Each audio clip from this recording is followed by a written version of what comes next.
I'll be talking to you about overall admission process on all India basis, MBBS admission process in India for 2020. Now we have to actually understand ये admission process दो level पे कैसी होती है. First is what we call is the central counseling. First is central counseling and second is state counseling. So let us understand central counseling में क्या-क्या participation है, central counseling में seats कितने हैं और सेंट्रल काउंसिलिंग में मतलब कितने राउंड्स होते हैं.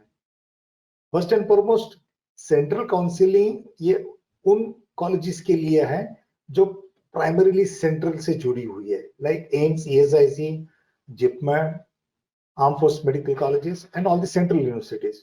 इन addition to this 15% seats of all the government colleges across the nation have been reserved for central all India counseling. तो इसमें 15% government colleges from across the nation आएंगे और अभी जो जिन कॉलेजेस का जिक्र मैंने किया वो सभी कॉलेजेस आएंगे, प्लस डीम्ड यूनिवर्सिटीज जितने भी हमारे देश में डीम्ड यूनिवर्सिटीज हैं उसका 100% quota, 100% seats are going to be allotted through this all India counselling grounds. तो थोड़ा इसके डिटेल में जाने से पहले मैं आपको ये भी बताना चाहूंगा कि इसके बाद मतलब 15% कोटा अलॉट करने के बाद जो भी 85% सीट्स बच जाते हैं गवर्नमेंट कॉलेजेस के अक्रॉस द नेशन, ये स्टेट गवर्नमेंट ओन्ड कोटा है. मतलब ये उनकी प्रेरोगेटिव है और उनके काउंसिलिंग राउंड्स के थ्रू ये सीट्स को अलॉट करेंगे.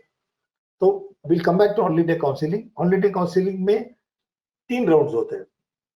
मतलब आफ्टर हैविंग अलॉकेटेड दिस मतलब उनके पास जितने 15% के सीट्स हैं, जितने 100% डीम्ड यूनिवर्सिटी के सीट्स हैं, फिर AIIMS, ESIC, JIPMER, arm forces and central universities, ये सभी सीट्स के लिए हम लोग they will ask you for registration, they will ask you to pay the fees, and once the payment has been done you have your application to the central counselling is complete and they will ask you to fill the preferences form. अभी जब preferences form भरते हैं तो you are actually choosing the colleges which you are planning to which you are aiming at. So based on your ranks, all India rank, based on your scores, whatever you are eligible you will try to claim, and this is a humanless process. Computers will allot you, and after allotting you will be given certain time during which you can actually confirm your allotment or you can refuse your allotment. In case you have confirmed, you'll be given certain date by which you can submit your fees and submit your documents to the respective college, and then joining date will be given. Now, some of us would not really accept, some of us would not really be happy with the allotment in the first round. तो इंतजार करेंगे second round का. Second round में again you will be allotted. The second round is open to whom? Second round is open to those who have not been allotted anything primarily, and those who have been allotted but not happy to accept, मतलब having accepted they would like to take another chance. तो ये second round की बात होती है. Now first और second round होने के बाद जो seats बचे हैं, it's a very deciding moment here. Now what happens after second round, all India quota जो central को मिला था state के government colleges से, nation वाले देश भर भी जितने government colleges हैं उनका जो 15% seats इनको आया है central counseling के लिए, या तो ये पूरा भर जाता है या तो कुछ नॉन रिपोर्टिंग और नॉन ज्वाइनिंग वैकेंट सीटें बनी रहती है डिस्पाइट ऑफ सेकेंड राउंड. तो these seats are return to state quota after the second round, and primarily AIQ जो 15% का जो कोटा है इसका काउंसिलिंग यहाँ पे खत्म हो जाता है. And another round that is a last round for what you call is mop up round. उसमें क्या रहता है, उसमें you will have non-reported, non-joining vacant seat of all the deemed universities, of all the central universities, of all the ESIC, JIPMER, and all the colleges except state quota AIQ wala. So after this central counseling is over. Now, as far as central counseling goes, पिछले साल तक तो ये मतलब ये system तो ऐसा रहता था कि सेंट्रल काउंसिलिंग खत्म होने के बाद ही स्टेट के राउंड शुरू होते थे. I guess this year, because of COVID, we are all compressed with time. Every like central counseling needs 4 to 6 weeks of time. State counseling needs another 4 to 6 weeks of time. और इतना लंबा समय जो कि हमारे पास नहीं है, there is a possibility that these rounds would go parallel. Means central counseling भी चालू रहेगा and state counseling भी चालू रहेगा. उनके राउंड्स पहले sequentially आते थे, अब इस वक्त इस बार ये शायद sequentially नहीं आने वाले. तो जाहिर है because of the parallel operations, you might students you might face lot of priority issues, lot of preferential issues. आपको शायद सेंटर में कुछ मिल रहा है, उससे बेहतर सीट आपको शायद स्टेट में मिल रही है, तो आपको डिसीजन लेने में दिक्कतें आ सकती है. Finally, you have to actually make your own judgment on setting of priorities in time and go accordingly. तो ये एक जनरल सा व्यू था. तो थोड़ा we'll just look at the number of seats available. Now central counselling के लिए इतने सारे सीट नहीं है जो आप स्क्रीन पे देख रहे हैं. स्क्रीन पे तो आपको ऑल इंडिया टोटल दिखाई दे रही है. 15% out of this government colleges, like 41,388, say 15%. हाँ, then you have deemed universities. Deemed university का पूरा seats available हो जाता है. तो this is open through AIQ, All India Quota. Then you have that AIIMS and JIPMER seats here. तो ये करीब total seats हमारे 78,000 है. I'm ignoring BDS here. I'm only talking about MBBS. Out of this, the central counseling is done. Now, what happens to the the cutoffs? क्योंकि ये allotment के बाद, now cutoffs will depend on the reservations.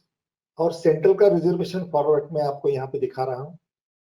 Central में general quota के लिए, unreserved Kota के लिए 40.5% seats available out of this total shown to you just now. Then you have general EWS, economically weaker sections, for the income below 8 lakhs per year. You have 10% seats reserved for them. Now this is vertical reservation, so it is independent of anything. You have 10% for them. Then OBC का non creamy layer जो है, उनके लिए 27% seats available है. Then schedule caste 15%, then schedule tribe 7.5%, and PH the physically handicap एक horizontal quota है, horizontal spread है इसका. मतलब ऊपर दिए गए हुए पूरे के पूरे सेक्शंस का, हर एक सेक्शन का 5% ईच फिजिकली हैंडीकैप कोटा को अलॉट किया जाता है. So it is generally called as horizontal spread reservation. So out of this, because of this reservation, if you really look at, yes, next slide. If you really look at what happened next year के अगर cut off देखोगे, क्योंकि पिछले 2-3 महीनों से जब मतलब बच्चे देख रहे थे, इनफैक्ट पर्टिकुलरली आफ्टर 13 सितंबर जब नीट का एग्जाम हो गया, तो बच्चे यही देख रहे थे कि मेरा स्कोर क्या आ रहा है और कट ऑफ लाइकली क्या है. तो you will obviously be comparing with last years cut off. So I'm just showing you. I'll make my comments on comparative cutoffs between 2019 and 2020 little later. But primarily, अभी आप जैसे देख रहे हैं, general में all India quota by rank 15,671 को close हुआ था. To go by marks, the marks were 571. OBC के लिए ये 580 में था, schedule caste 463, schedule tribe 441, and all the colleges have been shown here. JIPMER 640, Armed Forces 596. Armed Forces I'm showing only boys and girls because उसमें reservation के आंकड़े single digit है, या 10, 11, 12 ऐसे सीट्स होते हैं. It doesn't really indicate or represent much. AIIMS was closed at 595. ESIC college closed at 409. And ESIC का IP Kota रहता है. जैसे कल मुझे किसने पूछा था, IP कोटा ये होता है इंश्योरेंस पर्सन के लिए. मतलब एम्प्लॉय स्टेट इंश्योरेंस कॉर्पोरेशन नाम का जो कॉर्पोरेशन है, it is made for health insurance of employees in generally in private sector. तो प्राइवेट सेक्टर के जितने भी ऑर्गेनाइजेशंस है, उनकी मैनेजमेंट, उनके ओनर्स जितना पैसा भरते हैं उतना ही पैसा सैलरी से कट होता है एम्प्लॉयज के, और दे आर इंश्योर्ड पीपल. तो इनके जो वार्ड्स है, इनके जो चिल्ड्रन है, इनके लिए कोटा अवेलेबल रहता है. That was close eight 474 last year. Now accordingly SC, ST and OBC is also seen here. ST का कोटा ESIC इंश्योर्ड पर्सन के लिए 116 में क्लोज हुआ. This is the general figure. Now, while talking about the general figures, I have to continue with my comments. But primarily, what are the documents required? Please note कीजिए. You will require your NEET admit card to participate in the counseling process. NEET का result, rank letter, 10th certificate, 10th का mark certificate, 12th का certificate and marksheet, 8 passport size photograph चाहिए आपके लिए. NEET का seat allotment letter, मतलब round अगर होता है तो पहले की आपको अलॉटमेंट लेटर मिलती है. That allotment letter required. Aadhaar card चाहिए, पासपोर्ट या ड्राइविंग लाइसेंस, कोई भी आइडेंटिटी ओके है. And category certificate. ना कैटेगरी सर्टिफिकेट में आपको आपका कैटेगरी सर्टिफिकेट वैलिडेट करके लेना चाहिए. वैलिडेशन होता है स्टेट लेवल पे और लोकल लेवल पे. लोकल तहसील जो होती है, लोकल जो डिप्टी कलेक्टर्स रहते हैं, उनके यहाँ से वैलिडेशन मिलता है. आपको पहले से वैलिडेशन लेना चाहिए. These are the formalities of documentation, जो कि लास्ट मोमेंट को आप कंफ्यूजन में नहीं जाना चाहिए, इसलिए मैंने यहाँ पे दे दिया है. हाँ, ये एक काफी माइंड ब्लोइंग चीज हमारे सामने आती है. डेटा जो है पिछले 2-3 महीनों से हम लोग कट ऑफ की तरफ, 2019 के कट ऑफ की तरफ देख रहे थे. यहाँ पे मैंने एक रिप्रेजेंटेटिव केस लिया है. लास्ट ईयर कौन से मार्क को कौन सा ऑल इंडिया रैंक था, तो जो कि कोविड की वजह से बच्चों को बहुत ज्यादा टाइम मिला प्रिपरेशन में. बहुत ज्यादा लेंथ ऑफ वो टाइम के लिए लोग काम कर रहे थे. पेपर का डिफिकल्टी लेवल काफी लोअर लेवल का था, काफी आसान था पेपर. एंड शायद बच्चे भी बहुत मेहनत कर चुके हैं, ऐसा लग रहा है यहाँ पे.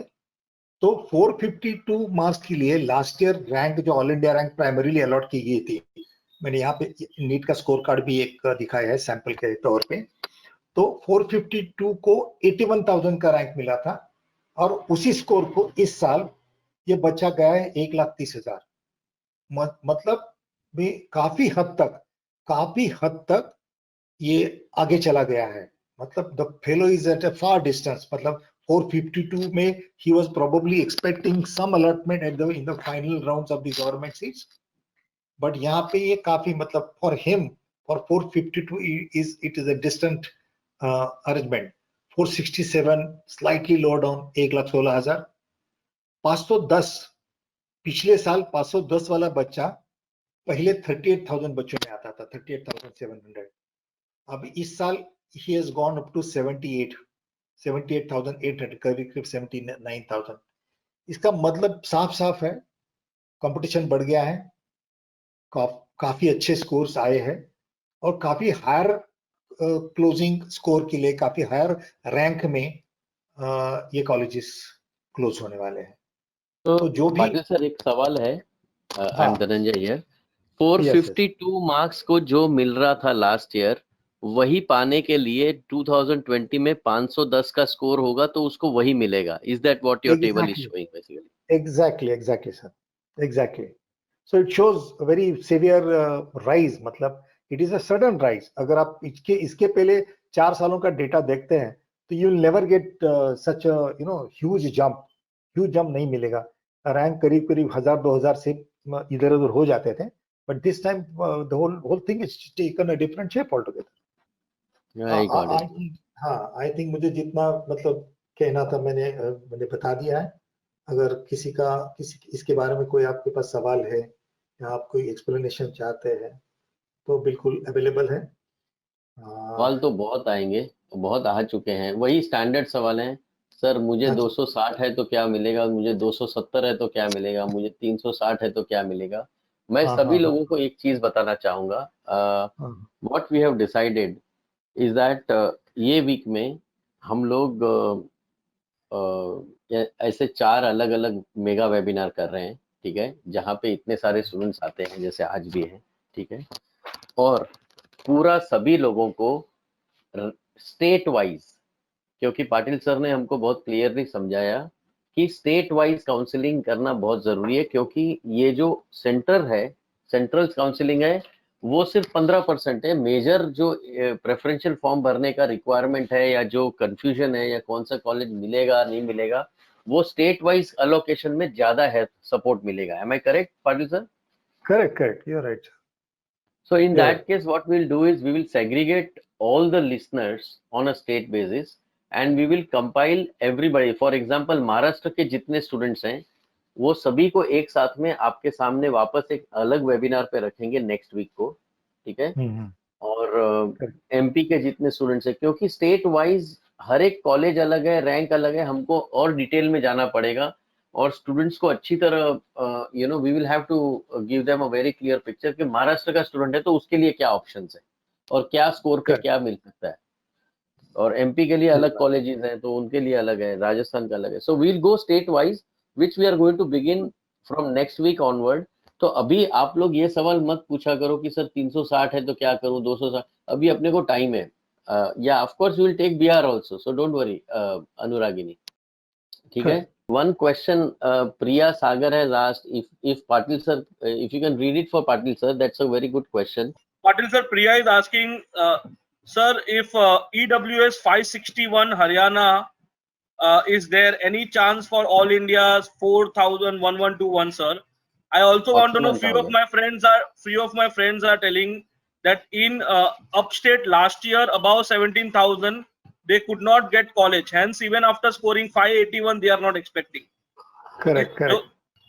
So basically वही है कि लास्ट ईयर का स्कोर कंपैरिजन करना चाहिए नहीं करना चाहिए, और कितना पॉइंट का डिफरेंस आप देख रहे हैं सर? काफी डिफरेंस है इस साल।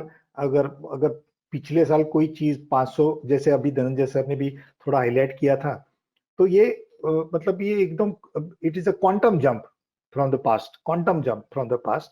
अगर 540 का कोई कट ऑफ है तो मतलब I was predicting something like 15 to 25 marks rise, but it seems it is something like 50 marks और 45 मार्क्स राइज। तो कट ऑफ ये जो अभी जो 17,000 में, मतलब ये जो 17,000, पहले 17,000 के ही बीच में सब खत्म हो गया था, ये बिल्कुल it is going to be tougher now, क्योंकि उस रेंज में काफी ज्यादा बच्चे बैठ रहे थे। अगर 467 या 510 के आगे अगर आप देखेंगे तो 38,000 बच्चे थे लास्ट ईयर, अभी 510 में 78,000 है, तो ऑब्वियसली ये सब तो अंदर नहीं जा पाएंगे। It will certainly go up by something like 40-45 marks this year. आप समझ रहे हैं? तो ईडब्ल्यूएस में भी जो भी कट ऑफ लास्ट ईयर का था, जो भी आपने अभी रेफर किया ना, उससे कम से कम वो 35-40 मार्क्स से आगे चला जाएगा, कम से कम। तो एवरेज 35-40 जंप, 35-40 का जंप होना चाहिए कंपेयर, अगर आप 2019 के कट ऑफ को कंसीडर कर रहे हैं। या काफी मिसगाइडिंग होगा 219 के कट ऑफ पे डिपेंड रहना। All right. Great, sir. So thank you very much, sir, for this session. It was very interesting to interact with you.